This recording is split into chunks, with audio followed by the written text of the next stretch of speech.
Hey.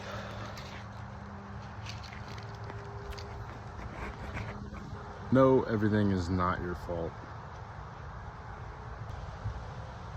But if you go through life treating most things as if they are your fault, you will inevitably become a stronger human. This is going to be the first video going on to YouTube itself.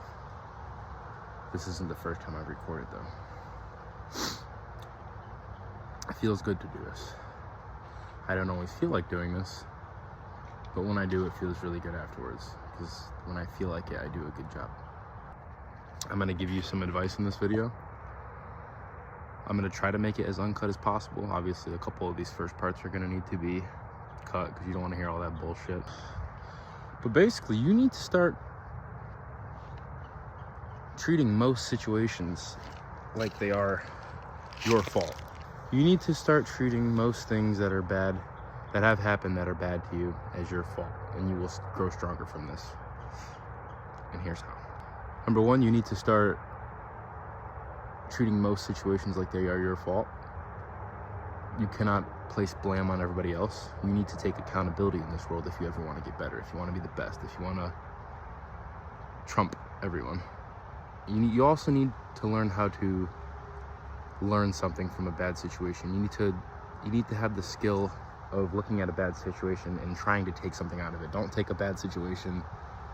Don't waste a bad situation. They happen to all of us. They happen to the best of us. They happen to fucking the top guys in the world. Jeff Bezos, Elon Musk, freaking, I don't know, that's the only thing I can think of at the top of my head right now. But the most successful people make mistakes. And the reason why they are the most successful people is because they look at their mistakes and learn something from it. I'm going to tell you a story, and I can relate to it as well. And it took me a while to look at your bad situations and see what you can learn from it, rather than just burying it in your memory because it is a bad situation and you don't want to think about it anymore. For example, I started doing this probably about a year ago. This happened to me a year ago, but I didn't learn to start doing this until about a few months ago. And I thought about bad situations in the past and self-reflected and was able to take something out of it. And I did learn something. I'm going to tell you what that is. It's something very valuable to me, and it's something that, the thing I learned is something very valuable to everyone. It will help everyone in this life. At my last house, I had a neighbor that worked for a company that sold education to prospecting students that wanted a career in the trucking industry. It was a job where not necessarily no experience was needed, but a college degree was not required. And I didn't go to college. I have no degree. The only experience I have experience with sales. I have some experience with real estate, dealing with people. Not naturally, but due to my own dedication, I feel like I have become a good communicator over time. And I feel like that's what the job was really looking for. They weren't worried about degree. They were just worried about if you were socially inept or not. Thankfully, I trained my brain not to be. They got a good vibe that I wasn't socially inept during the interview. They asked me about my background, and I was as honest with them as possible, and I expressed to them my, not obsession, but I expressed my interest in the art of communication, getting to know people, learning how people work. And they saw that and basically able to confirm that I was someone that they could teach. They saw that I wanted to learn. I wanted to learn how to be good with people. And this was a job where you needed to go sell education, and to sell, you need to be good with people. You need to know people. You need to know how to talk to them. And those were things that I was, you could say, obsessed with. But yeah, I was obsessed with that, and they could tell that during my interview. So 10 stressful days went by before I got a call, and he called me and said, "Come in, you're hired." I did not know this was going to be a bad situation at this point. I look back now and I know it wasn't bad. It fucking sucked, yeah, but I was able to learn something from it, and I hope deep down that the man that hired me did this on purpose. We'll get into that though. Basically, the man running the company was very authoritative in nature. To give you a picture in your head, this man was a Green Beret in the Army for 25 years. He was a command sergeant major, so that means he was in charge of the leaders with a military mindset. And if you don't know what a Green Beret is, picture an Army version of a Navy SEAL, but supposedly better. I don't know. The military seems to have a big competitive nature to them, and we'll never really know. They're all doing their part. But most people, I feel like, know that the Navy SEALs are somewhat impossible to get in. They only take about 10% of the people, the top 10% of the people who even pass the program, and most people don't even pass. So that's where he was coming from. He was in a military mindset for the past 25 years of his life, and he is now just transitioning. Not just transitioning, he's been there for years on end, but you know, he went through all that for the beginning of his life.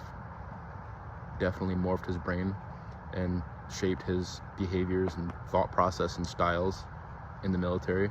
And then plus another 20 years of just, this is how we do life. We do it military style. We do it aggressive. We do it, you have to train your guys hard as fuck and make them used to misery, because war is misery. You can't be nice to them. It's not a matter of being a fucking asshole. You gotta prepare these guys for war, man. They can't be used to nicey nice, Mr. Nice Guy. They have to be assholes, man. They gotta prepare these guys before. If you're going to win a war, you can't send guys in there that aren't used to a high stress environment. You have to make your guys used to being stressed out. And to do that, you just have to be a stressed out person and make your guys stressed all the time. You look like an asshole, but in reality, it's making these guys stronger in the long run. It's going to make these guys stronger and save their lives eventually if they ever do find themselves in a time of combat, which the Green Beret battalion, I guess he was training, was strictly infantry, or I'm going to say special forces, I guess. And you need to do that. Those guys are going to be in high stress environments all the time, and to operate at 100%, they need to be trained well. They're in their environment. They do best in their environment, and to train these guys to get like that, unfortunately, they always have to be in a high stress environment. Anyways, you get a good gist of who this guy is. He's a military mindset, grew up in the military, spent his life in the military. There's no changing this man. He is set in his ways. It's either do your job my way, the right way, or face the wrath of my consequences. And me personally, I haven't really had a lot of authority in my life. I grew up with my parents just kind of letting me do whatever I wanted, and that set me on a horrible path. And thankfully, after high school, I was scared straight, if you will, and I realized I did need to start not doing whatever the hell I wanted all the time. I needed to pay attention to others, learn from others, respect others when necessary. But it wasn't all a bad thing. I feel like I am my own man from that. I don't normally let people tell me what to do. It wasn't all bad though, and being raised like that, it allowed me not to be an NPC. It allowed me to have my own opinions and stick to them until proven otherwise. I had a problem with authority. I wanted to do things my way or no way, and this fucking cocky 22-year-old kid comes in and tries to tell this 50-year-old retired Green Beret what to do. He wasn't having that shit, and I listened. I at times, yeah, I did bow down because I didn't know how to deal with that. I was young, 22, and there's this hardcore sense of authority in front of me. What am I gonna do, not listen? That man commanded respect, and he got me. I didn't realize this was a good thing till after I didn't work there anymore. But this man, it was a hassle to be around. It was stressful to be around. It was unmotivating to be around sometimes. There are good qualities you can pull from a man like that, and there are bad qualities to pull from a man like that. If you are in the military, yes, that is the leader you want to make you strong as possible. But I think he was also wrong in effect and didn't flip that switch for a more of a corporate environment. In a military environment, you could be as big as a fucking dick as you want. Those guys can't quit. If they quit, they go to jail. They get fucking, I think it's called that NJP or something like that. They get charged by the military for abandonment if they decide to quit.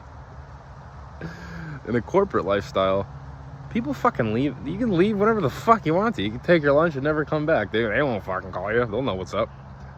Unless they're really fucking desperate, which they kind of were. But anyways,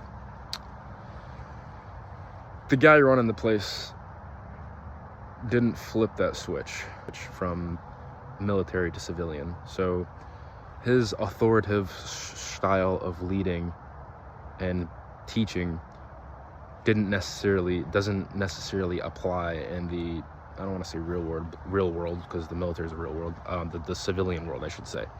There needs to be a different way of learning and teaching, because average people aren't accustomed and used to the high stress environment that this man was projecting. When we needed to be taught, there was never really any one-to-one teachings. There wasn't a whole lot of time dedicated to teaching someone how to do something. It was always do it like this, do it like this, do it like this, do it my way. There's no consideration for how this person learns. It was his way or no way, how the military has to operate for people to get things done. The military is not a place where you go if your happiness is the main objective.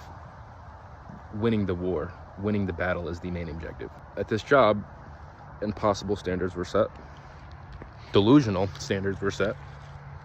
And when not completed, employees were reprimanded heavily.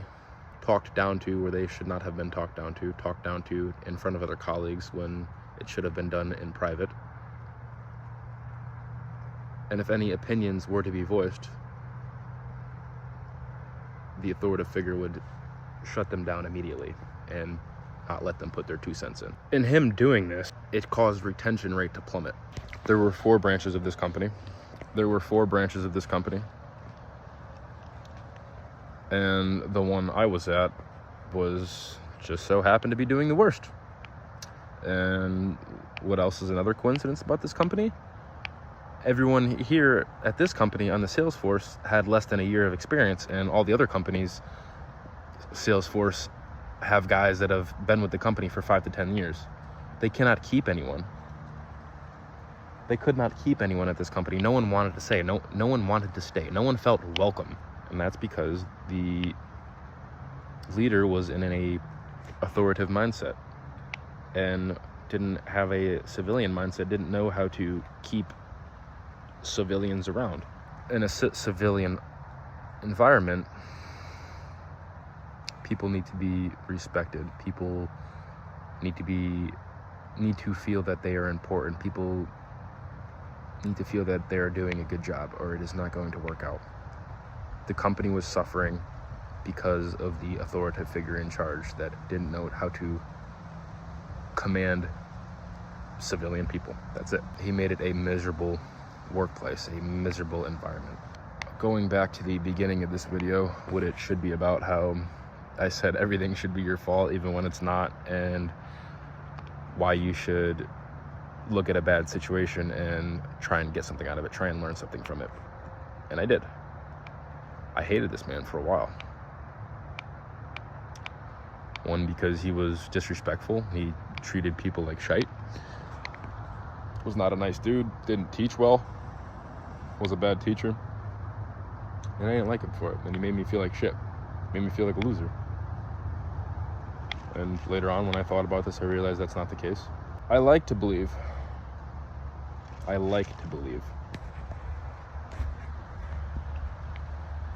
that he was so tough on us because he wanted to make us stronger. He wanted to make us stronger salesmen. He wanted us to battle him back. When he would step on us, put us down, make us feel like shit,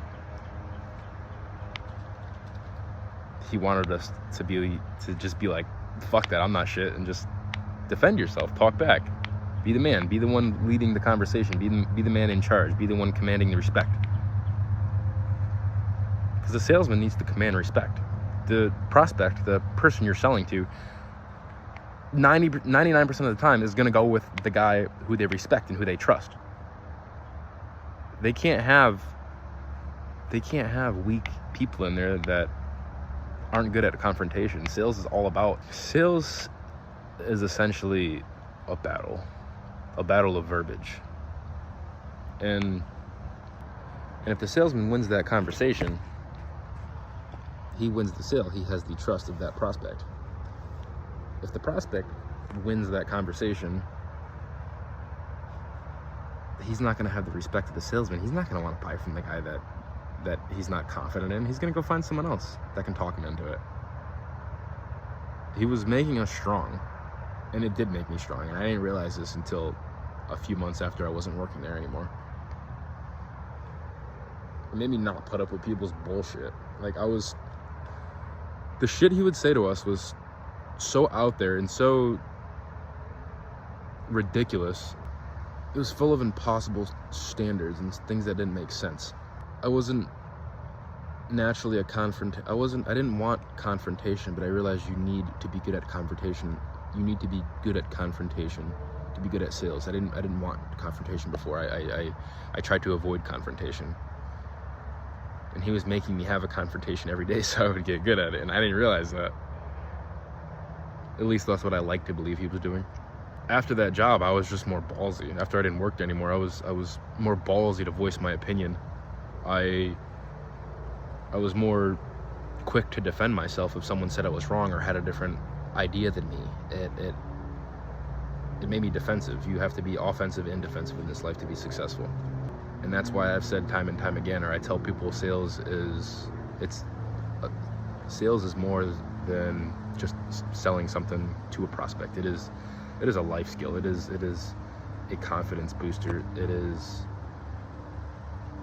It will allow you to get things that others cannot if you are good at sales. If you can sell yourself, you can work your way into anything. What I learned from that shitty job is how to defend myself, how to be good at confrontation, how to stick up for yourself, how to manage stress, and how to critically think your way to the next situation. It was a good place to be. It's not an environment I'd like to be in every day. I would not want to go back there. It was a bad experience, but thankfully I did learn something out of it. I convinced myself not to be ignorant and try and look at it and see what I can learn from it. And I did learn something from it. I learned how to defend myself. I got better at confrontation. That's some good I took out of that situation. And the part where it's my fault. I didn't want to blame him for it being a bad place. In the end, it was my fault. I did badly there towards the end because I wasn't able to live up to the standard he set until after I left that place, until after I self-reflected and learned what he was trying to do and honed in on those things that he taught me and thought about it and thought how I thought to myself, never again will I let that happen. And that helped me in the future with other people who wanted to disrespect, disagree with me. I look at it as it's my fault it didn't work out there because I wasn't able to be as good of a salesman as they needed me to be. Because when I look at it as my fault, that motivates me to get better. I don't want it. I don't want that ever happen. I don't want that to ever happen again. I don't want anything to be my fault that I failed. If you look at it as someone else's fault, it's his fault, he's just an asshole, he doesn't know how to teach, he doesn't know how to run a company. If it's his fault, that'll never get better. It'll never motivate me to get better. I won't think I need to improve on it because it's not my fault. I don't need to get better at it. It's not. I don't got to do anything about it. Fuck it. But in reality, it's my fault that I didn't work out there because I wasn't good enough. And it's never going to be like that again. No. I'm going to get better at everything. It's never going to be it's never anybody else's fault that you fail. You failed because you didn't work hard enough, you didn't try hard enough, and you didn't critically think hard enough. You didn't want it bad enough. And if that fucking pisses you off, whatever next venture you go to, make sure you do the right thing this time. Make sure you learn from your mistakes and make sure you do a great job. That is just one part of my life that I'd like to share to try and help some men out there. My main goal is young men, people like me, like people around high school age. But hey, man, if you're older than me and you weren't fortunate enough to go through a hardship like this, take this advice too. I know you're a lot older than me, and you probably have a lot of advice to give me too. But it could be possible that I was fortunate enough to experience something that you were not fortunate enough to experience and learn from yet. If there's anything you guys want to share with me, or let me know, or talk about, leave it in the comments. I know every YouTuber does this, but if you want to learn something, if you want to learn some life advice, get better at life, and just be the best that you can possibly be, leave a follow, or a subscribe, and a like, and a share to help the algorithm. That's what these YouTubers say. I appreciate it. This is the end of the video. Always try your best, even if you fucking hate what you're doing.